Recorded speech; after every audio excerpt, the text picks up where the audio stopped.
Praise the Lord. இன்றைய ஜீவாப்பம் ரோமர் 3ஆம் அதிகாரம் 30-31 வசனங்கள். விருத்த சேதனம் உள்ளவர்களை விசுவாசத்தினாலும் விருத்த சேதனமில்லாதவர்களை விசுவாசத்தின் மூலமாயும் நீதிமான்களாக்குகிற தேவன் ஒருவரே. அப்படியானால் விசுவாசத்தினாலே நியாயப்பிரமாணத்தை அவமாக்குகிறோமா? அப்படியல்ல, நியாயப்பிரமாணத்தை நிலைநிறுத்துகிறோமே. அல்லேலூயா. பாருங்க, அப்போஸ்தலனாகிய பவுல் ரோமர்களுக்கு எழுதுகிற நிருபத்தில் பார்த்தீங்கன்னா ரொம்ப அந்த விசுவாசத்தின் ஆழத்தை அழகாக சொல்லியிருக்கிறார். பாருங்க, விருத்த சேதனம் உள்ளவர்களை விசுவாசத்தினாலும். விருத்த சேதனம் உள்ளவர்கள் யார்? யூதர்கள், யூத ஜனங்கள். அவங்கள நியாயப்பிரமாணத்தின்படி அவங்க ஃபாலோ பண்ணிட்டு வந்துட்டு இருக்காங்க. அவங்க விருத்த சேதனம் பண்ணிக்கிறாங்க. விருத்த சேதனம் அவர்கள் அந்த ஆண்டவர் பழைய ஏற்பாடு காலத்தில் சொன்ன கட்டளையின்படி அவங்க இன்னும் அதை கை கொண்டு நடக்கிறாங்க. அப்போ விருத்த சேதனம் உள்ளவர்களை விசுவாசத்தினாலும், அவங்களோட விசுவாசத்தை தான் ஆண்டவர் பார்க்குறார். எந்த அளவுக்கு தேவன் மேலே அவங்க விசுவாசமாக இருக்கிறாங்க பாருங்கள். விருத்த சேதனம் இல்லாதவர்களை, அதாவது புறஜாதியாகிய நாம் தேவனை இடையில, அதாவது யூத மார்க்கத்தில் நாம் இல்லை, நாம் புறஜாதி மார்க்கத்தில் இருக்கிறோம். முன்பு அந்நிய தெய்வங்களை வழிபட்டு கொண்டிருந்து ஆண்டவரை அறியாமல் வாழ்ந்து கொண்டிருந்த காரணங்கள், ஒரு சமயத்தில் ஒரு நேரத்தில் ஆண்டவர் நம்மளை வேறுபிரித்து எடுக்கிறார். அவருடைய பிள்ளையாய் நம் ஆண்டவருக்கென்று நம்மளுடைய இருதயம், நம்ம எண்ணங்கள், செயல்பாடுகள் எல்லாம் ஒரு டைமில் ஆண்டவர் ஒரு சூழ்நிலை அடிப்படையில் நாம் ஆண்டவரை அறிந்து கொள்கிறோம். ஆண்டவருடைய சுத்த கிருபை, நாம் தேவனை அறிந்து கொள்வதற்கு ஆண்டவர் நம்மளை முன்குறித்திருக்க அழைத்திருக்கிறார். நம்மளுடைய சுய கிரியைகள் ஒன்றுமே கிடையாது. நாம் தேவனை, அதுக்கப்புறம் தேவனுடைய அன்பை ருசிக்க ஆரம்பித்து விட்டோம். பாருங்கள், இப்போ நம்ம விருத்த சேதனம் இல்லாதவர்களை என்று சொல்வது புறஜாதி மார்க்கத்தில் உள்ளவர்கள். புறஜாதிகளாக இருந்த நாம் தேவனை அறிந்து கொள்கிறோம். அப்போ விருத்த சேதனம் இல்லாதவர்களை விசுவாசத்தின் மூலமாயும் நீதிமான்களாக்குகிற தேவன் ஒருவரே. அதாவது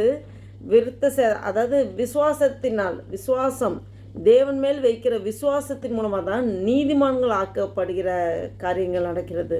அப்போ விசுவாசம் மிக முக்கியமும். ஒரு ஆண்டவரை அறிந்த பிள்ளைகள் தேவன் மேல் வைக்கிற விசுவாசம் மிக மிக முக்கியமான ஒன்று. விசுவாசம் இல்லாமல், தேவன் மேலே அன்பு வைத்திருக்கேன் விசுவாசம் இல்லாமல் இருந்தால் அவனுடைய அன்பு எல்லாம் வீணாய் போகிறது. அவன் பொய்யனாக இருக்கிறான். தேவன் மேலே அன்பு வைக்கிறேன்னு சொல்லி அன்பு வைக்காமல் அவன் தேவன் மேலே நம்பிக்கை இருக்கிறேன்னு சொல்வது அவன் பொய்யனாய் இருக்கிறான். பாருங்க, அப்போ விசுவாசம் மிக முக்கியமான ஒன்று. அதாவது விருத்த சேதனம் உள்ள யூத ஜனங்கள், விருத்த சேதனம் உள்ளவர்கள் விசுவாசத்தினாலும், விருத்த சேதனம் இல்லாதவர்களை விசுவாசத்தின் மூலமாயும் நீதிமான்கள் ஆக்குகிற தேவன் ஒருவரே. தேவன் அப்போ பாருங்க, அந்த விசுவாசத்தின் அடிப்படையில் தான் யூத மக்களையும் ஆண்டவர் நடத்துகிறார், நீதிமான்கள் ஆக்குகிறார். புறஜாதி மக்களாக இருக்கிற நாம் தேவனை அறிந்து கொண்ட பிள்ளைகள், அந்த விருத்த சேதனம் இல்லாத பிள்ளைகளாகிய நம்மளை விசுவாசத்தின் மூலமாயும் நீதிமான்களாக்குகிற தேவன் கர்த்தர் ஒருவரே. அல்லேலூயா. அப்படியானால் பாருங்க, அப்போ விசுவாசத்தினாலே நியாயப்பிரமாணத்தை அவமாக்குகிறோமா? அப்படி அல்ல. பாருங்க, இப்படி விசுவாசம்தான் முக்கியம்னா, அப்போ இந்த விசுவாசத்தினாலே நியாயப்பிரமாணத்தை அவமாக்குகிறோமா அப்படின்னு ஒரு கொஸ்டினையும் பாருங்கள், அப்போஸ்தலனாகிய பவுல் இந்த இடத்துல சொல்லிட்டு அதுக்கே ஆன்சர் சொல்கிறாரு. அப்படி அல்ல, நம்ம நியாயப்பிரமாணத்தை அவமாக்குகிறதில்ல. இயேசு கிறிஸ்துவே நியாயப்பிரமாணத்தை நான் அழிக்க வந்தேனல்ல, நியாயப்பிரமாணத்தை நிறைவேற்றவே வந்தேன் என்று ஆண்டவர் இயேசு கிறிஸ்து சொல்கிறார். அப்போ நியாயப்பிரமாணத்தை நிறைவேற்றுவதற்காக இயேசு கிறிஸ்து வர்றார், அழிப்பதற்கல்ல. அப்போ இந்த இடத்துல அப்படியானால் விசுவாசத்தினாலே நியாயப்பிரமாணத்தை அவமாக்குகிறோமா? அப்படியல்ல, நியாயப்பிரமாணத்தை நிலைநிறுத்துகிறோமே, நியாயப்பிரமாணத்தை நிலைநிறுத்துகிறோமே. அப்போ வந்து விசுவாசம் பேஸ், அடிப்படை. நியாயப்பிரமாணத்தை அப்போ நியாயப்பிரமாணத்தை அவமாக்குகிறதில்ல, அதை இன்சல்ட் பண்ணுறதில்ல, அதை கேவலப்படுத்துறது கிடையாது. நியாயப்பிரமாணத்தை வந்து நம்ம நிலைநிறுத்திக்கிறோம். அதுக்கு இன்னும் அடித்தளமான ஒன்று, நியாயப்பிரமாணத்தை அடித்தளமாக அதுக்கு பேஸாக இருக்கிறது என்னென்னா விசுவாசம். விசுவாசம், தேவன் மேல் வைக்கிற விசுவாசம். அதுதான் இந்த வசனங்களிலே சொல்லப்பட்டிருக்கிறது. இதை கேட்டுக்கொண்டிருக்க என் அன்பு தேவ பிள்ளைகளே, பாருங்கள், ஆண்டவர் இயேசு கிறிஸ்து நம்மக்கிட்ட எதிர்பார்க்கிறது விசுவாசம். விசுவாசம் அதாவது விசுவாசம் வந்து உலகத்தையே ஜெயிக்க முடியும். உலகத்தை ஜெயிக்கிறது விசுவாசம் தான். நம்மக்கிட்ட இருக்கிற விசுவாசம் உலகத்தை ஜெயிக்கிற ஜெயமாக இருக்கும். அப்போ விசுவாசம் ரொம்ப முக்கியம். விசுவாசத்தினால் விசுவாசம் இல்லாத வருகிற எல்லாமே ஒன்றுமே கிடையாது. அப்போ விசுவாசம் ஆண்டவர் மேலே வைக்கிறதா.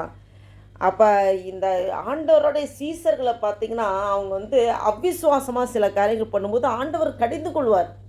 அற்ப விசுவாசிகளே, நீங்கள் எப்படி விசுவாசம் இல்லாமல் இருந்தீங்க? நீங்கள் ஏன் இப்படி இருக்கீங்க? எத்தனை தடவை உங்களுக்கு நான் சொல்லுவேன்னு சொல்லி ஆண்டவர் சொல்கிறார். நம்ம வந்து ஏன் பயப்படுறீங்க? ஏன் அவ்விசுவாசமாக இருந்தீங்க அப்படின்னு. அப்போ அவ்விசுவாசமாக இருக்கிறது ஆண்டவருக்கு பிரியமே இல்லை. விசுவாசத்தோடு இருக்கணும். இந்த கேட்டுக்கொண்டிருக்கிற அன்பு தேவ பிள்ளைகளே, உங்களோடும் என்னோடும் ஆவியானவர் இந்த வசனத்தின் மூலம் வெளிப்படுத்துவது என்னவென்றால், நாம் தேவன் மேல் வைக்கிற விசுவாசம் மிக மிக முக்கியமானவற்றை. நாளை பற்றி கவலைப்பட வேண்டாம் என்று ஆண்டவர் சொல்லியிருந்தால், அவர் அன்னன்னைக்குள்ள எல்லா படிகளையும் நமக்கு அழைக்கிற தேவனாக இருக்கிறார். இன்று எங்களுக்கு போதனத்தை தந்திரே, எங்களுக்கு தேவைகளை சந்தித்திரே, நன்றி அப்பான்னு சொல்லி ஒவ்வொரு நாளும் அன்றன்றைக்கு உள்ள எல்லா பாடுகளுக்காய் ஸ்தோத்திரம் சொல்ல வேண்டும். தேவன் நமக்கு ஜீவனை தந்திருக்கிறார். அவர்தான் நம்மளை உருவாக்கினது, நம்மளை படைத்தது. நம்ம வந்து சுயத்தில் எந்த காரியமும் செய்ய முடியாது. அப்போ தேவன்கிட்ட முழுசாக நம்ம அர்ப்பணிக்கணும். அர்ப்பணித்து தேவனையே நம்பி இருக்கிற வாழ்க்கை, விசுவாச வாழ்க்கை. நாம் வாழ்கிறது விசுவாச வாழ்க்கை என்று தேவனை நம்ம இருதயத்தில் சொந்த இரட்சகராக ஏற்றுக்கொண்டோமோ, தேவன் மேல் முழு நம்பிக்கை விசுவாசம் அவர் மேல் வைத்து விட வேண்டும். 50% இல்லை, 70% இல்லை, 99% கிடையாது, 100% ஆண்டவர் மேலே விசுவாசம் வைத்து, ஆண்டவரே நீங்கள் நடத்துங்கன்னு சொல்லி நாம் இந்த வாழ்க்கை பயணத்திலே அப்படியாக ஓட வேண்டும். அதை தான் ஆண்டவர் எதிர்பார்க்கிறார். இதை கேட்டுக்கொண்டிருக்க என் அன்பு தேவ பிள்ளைகளே, உங்களுக்கும் எனக்கும் ஆவியானவர் இந்த வசனத்தின் மூலம் இப்போது சொல்லிக்கொண்டிருக்கிறார். நாம் அந்த ஆண்டவர் நம்மீது எந்த அளவு விசுவாசத்தை எதிர்பார்க்கிறாரோ அந்த அளவுக்கு நாம் தேவன் மேலே முழு விசுவாசத்தை வைப்பதற்கு நம்மளை நாமே ஒப்பு கொடுப்போம். நம் சுயம் சாம்பலாய் மாறணும். பாருங்கள், நம்ம சுயம் வந்து செத்துட்டா நம்ம முழுசாக தேவன்கிட்ட நெருங்கி வருவோம். எக்ஸாம்பிளுக்கு ஆபிரகாம் எடுத்துட்டிங்கன்னா, ஆபிரகாம் தன்னோட சுய பலத்தில் இருக்கும்போது ஆண்டவர் வாக்குத்தத்தம் சொல்லிட்டாரு, வந்து உனக்கு வந்து புத்திர சுவிகாரம் கொடுப்பேன் அப்படின்னு சொல்லி, வானத்தின் நட்சத்திரங்களை போல் பெருக பண்ணுவேன்னு சொல்லிட்டாரு.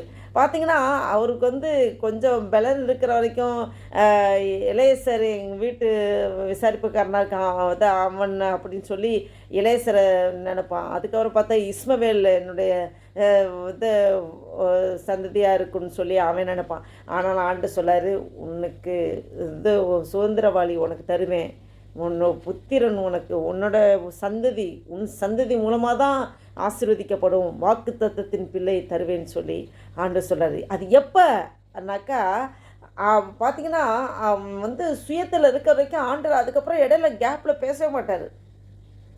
கடைசியில் அவர் மாமிசெல்லாம் சாகுது. சொல்லப்போனால் 99 வயசாயிடுச்சு. அதுக்கப்புறம் தான் ஆண்டவர் சொல்கிறாரு, உனக்கு வந்து உற்பத்தி காலத்தில் ஒரு பிள்ளை சாராளுக்கு பிள்ளை தருவேன்னு சொல்லி. சாராள் 90 வயசாயிடுச்சு, இவங்க 99. அவங்க வந்து அவ்வளோதான், அவங்க சுயம்லாம் செத்து போச்சு. இனி ஒன்றும் இல்லைப்பா, எல்லாமே போச்சு, இனி என்ன இருக்குது? அப்படியே மாமிசம் சாகணும். மாமிசத்தின் சிந்தை நமக்கு சாக வேண்டும். மாமிச சிந்தை என்ன பாருங்கள், கலாத்தியில் சொல்லப்பட்டிருக்கும். உபச்சார வேசித்தன அசுத்தம் காம விகாரம் பில்லிசுனியம் மந்திரவாதம் செய்வினை ஏவல்கள் பாருங்கள். அந்த கோபங்கள் எரிச்சல்கள் விரோதங்கள் பகைகள் வைராக்கியங்கள் சண்டைகள் மார்க்க பேதங்கள் எல்லாம் வருது. எல்லாம் மாமிசத்து கிரியைகள் பொறாமைகள் எரிச்சல்கள் வாக்குவாதங்கள் எல்லாத்தையும் விட்டு விட வேண்டும். அந்த சுயம் சாம்பலாய் மாறும்போது தேவனே முழுவதுமாக நாம் அண்டிக்கொள்வோம். அந்த விசுவாசம் ஆண்டவர் உங்களிடம் என்னிடம் எதிர்பார்க்கிறார். நாம் சுயம் சாம்பலாய் மாற வேண்டும்.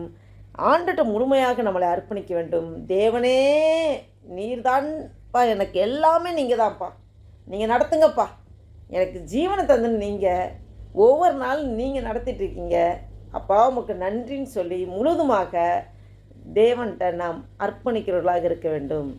இந்த நாளில் இந்த சிந்தையோடு நாம் ஆண்டு நோக்கி பார்ப்போமா? ஜெபம் செய்வோம். அல்லேலூயா. நன்றி தகப்பனே, நன்றியோடு துதிக்கிறோம், ஸ்தோத்திரிக்க கர்த்தாவே. நேற்று மென்று மாறாதவரே, அன்பு நேசரே, பரம தகப்பனே, நன்றியோடு துதிக்கிறோம் ஐயா. வானம் எனக்கு சிங்காசனம், பூமி எனக்கு பாதபடி என்று சொன்னவரே, என்னுடைய பாதபடியின் நோக்கி பார்க்க முடியாது என்று கொடுத்தது நல்ல தருணத்துக்காய் நன்றி செலுத்துகிறோம் ஆண்டவர். நன்றி செலுத்துகிற கர்த்தாவே, இந்த 2025 வருடத்தின் ஆண்டவரே, அல்லேலூயா அப்பா, ஏப்ரல் மாதத்தின் ஆண்டவரே அப்பா, 22ஆம் தேதியை காண கிருபை செய்திரே, உமக்கு கொடான கொடி ஸ்தோத்திரம் ஐயா. நன்றி அப்பா. எங்களை இந்த பூமியில் உருவாக்கினீர் ஆண்டவரே. எங்களை உருவாக்கினதுக்கு ஒரு நோக்கம் உண்டு, ஒரு முகாந்திரம் உண்டு. எதற்காக இந்த பூமியில் எங்களை உருவாக்கினீரோ உங்களுடைய சித்தத்தின்படி நடத்துங்க அப்பா. உங்களுடைய சித்தம் அப்பா, உங்களுடைய சித்தமே எங்கள் வாழ்க்கையில் நடக்கட்டும் ஆண்டவரே. எங்கள் சுயமெல்லாம் சாம்பலாய் மாறட்டும் ஆண்டவரே.